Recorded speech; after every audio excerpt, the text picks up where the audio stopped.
যে অভিমান নিয়ে ওই বাড়ি ছেড়েছে সেই অভিমান ভুলিয়ে ওকে এই বাড়িতে ফিরিয়ে আনা। ব্যাস। আমার সবটা মনে পড়ে গেছে, সবটা স্পষ্ট আমার কাছে। তোমার মনে নেই? হ্যাঁ, সব মনে আছে, কিন্তু আমি সবকিছু ভুলতে চাই। তুমি আমাকে ভুলতে চাও আর্য? হ্যাঁ, আমার পুরনো স্মৃতি আমাকে কষ্ট দেয়, তাই আমি সবটা ভুলতে চাই। আর একটা সত্যি কথা বলবো, শোনো, তুমি কে আমি জানি না, আমি তোমার পরিচয় কিচ্ছু জানি না। আমি যে রাজনন্দিনীকে চিনতাম তাকে আমি অপর্ণার মধ্যেই খুঁজে পেয়েছি। সে রাজনন্দিনী সবসময় চাইতো তার আর্য পুত্র যেন সবসময় সুখে থাকে, আনন্দে থাকে। সেটা অপর্ণাই চায়, আর অপর্ণাকে ছাড়া আমি ভালো থাকবো না। তুমি আমাকে ফেলে যেও না, আমাকে ছেড়ে চলে যেও না প্লিজ। মা পারেনি, মাকে আমি বললাম একটু আগে, মা যেতে পারবে না। তুমি পারবে নাকি আমার সঙ্গে যেতে? শোনো শোনো, এরপরে আমি কি করব আমি নিজেও জানি না। এইরকম একটা অনিশ্চিত জীবন, তার সঙ্গে কেউই জড়াতে চাইবে না, তুমিও চাইবে না আশা করি, আর পারবেও না, তাই চেষ্টাও করো না। যদি বলি পারবো? এসো তাহলে, কাম কাম কাম। অসম্ভব।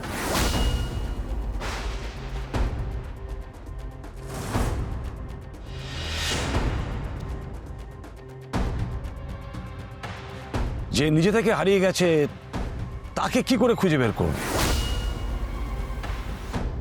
যে নিজে থেকে লুকিয়ে আছে তাকে তুমি খুঁজে বার করতে পারবে না আর্য সিংহ রায়।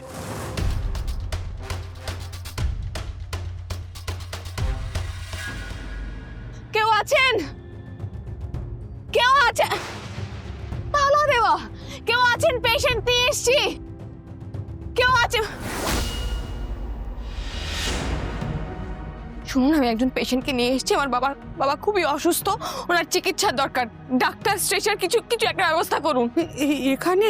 হ্যাঁ, মানে এটা তো স্বাস্থ্য কেন্দ্র, এখানে চিকিৎসা হবে না তো কোথায় হবে? না মানে? শুনুন, আমার বাবার কিন্তু খুব জ্বর এসেছে। ঠিক আছে, জ্বরের ওষুধ দিয়ে দিচ্ছি। আরে আপনি বুঝতে পারছেন না, খুব বাড়াবাড়ি হয়েছে, ধুম জ্বর, প্রলাপ বকছেন। ডাক্তার কোথায়? এখানে আসতে দেয় না তো।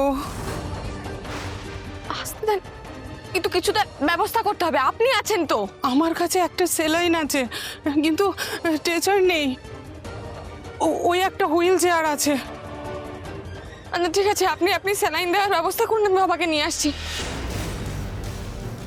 তবু আমি বলবো,